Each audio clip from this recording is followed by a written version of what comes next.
turabasuje mwese abadukurikiye, abakurikiye ibiganiro byacu ndetse n'abakunda iyi channel yacu ya KIRA UNAKIZWE.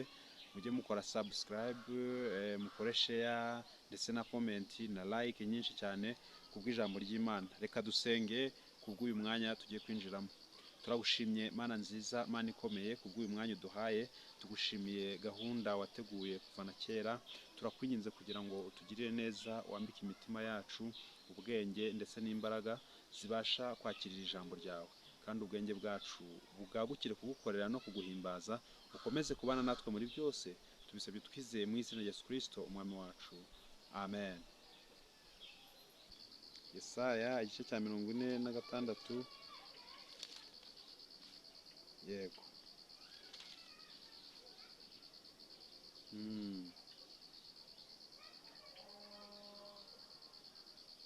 Turahera ku murongo wa gatatu.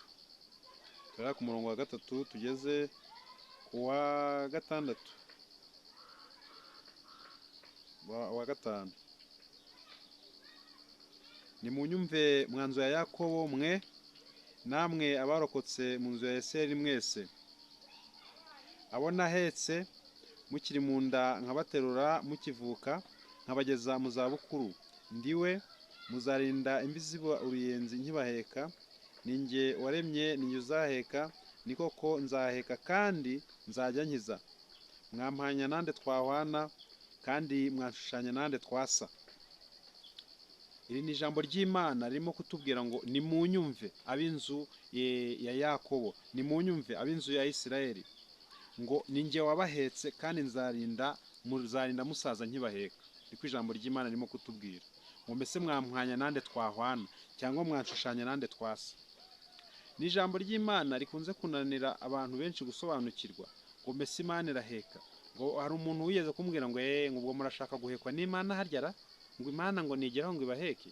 Ariko ijambo ry'Imana niko rivuga, uwaguheka nubwo yaba ari mama wawe agera igihe akagucutsa, ariko Imana yaravuze ngo uzarinda imvi ziba uruyenzi, uzarinda imvi ziba umweru dededede ikiguheka.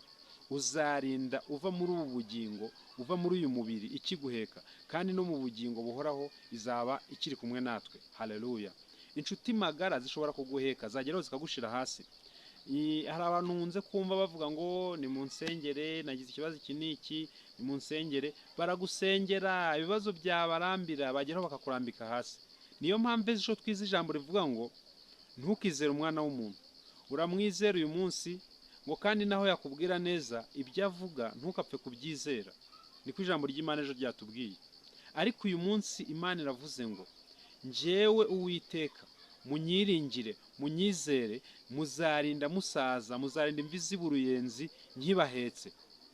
Iryo ni ryo kuri uyu munsi wa kabiri, niyo masengesho yarariho uyu munsi wa kabiri.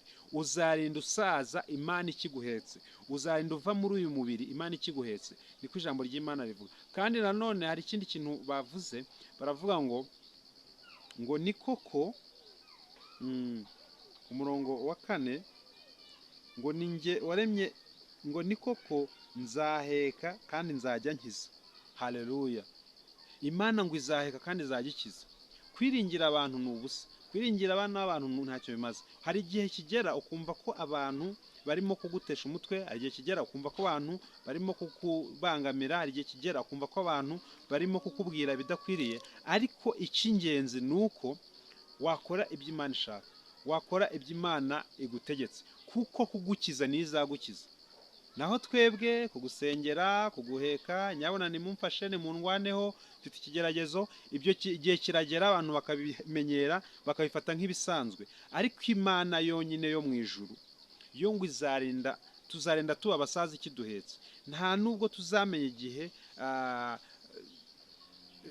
donc ibibazo byaziye, nicyo bishatse kuvuga. Kuko Imana iguhetse, iyo uzarebe uyu mubyeyi ahetse umwana, niwe unyura mu bibazo, niwe ukandagira amabuye, niwe ureba ibiriho, niwe umenya mbere yuko umwana areba. Ni umubyeyi niwe umanza kureba ikiri imbere.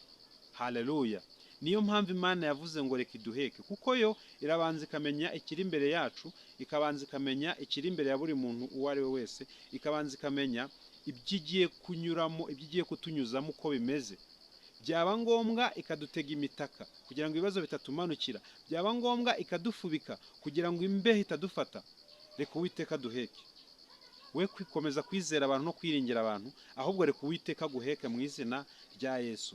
Icyo nicyo nkwifuriza, kandi ngira ngo ukifuriza na bagenzi bawe.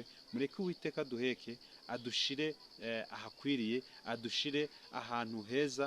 Uwiteka abane natwe. Reka twongere dusenge. Turagushimye Mwami Imana yacu kubwira ijambo ryawe ryiza. Reka rifashe abo rigomba gufasha, reka abe ari wowe uduheka, kuko wowe watwemereye ko utazaducutsa, ahubwo ko tuzarinda dusaza ukiduhetse. Ntabwo umeze nk'ababyeyi bo mu isi, ntabwo umeze nk'abantu bo mu isi, wowe urakomeye cyane kandi urihariye. Niyo mpamvu nkwinginze kugira ngo uheke buri umwe wese wumvise iri jambo, kandi uheke buri umwe wese wemeye kugukurikira. Tubisabye twizeye mu izina rya Yesu Umwami wacu, amen. Murakoze, Imana ibahe umugisha.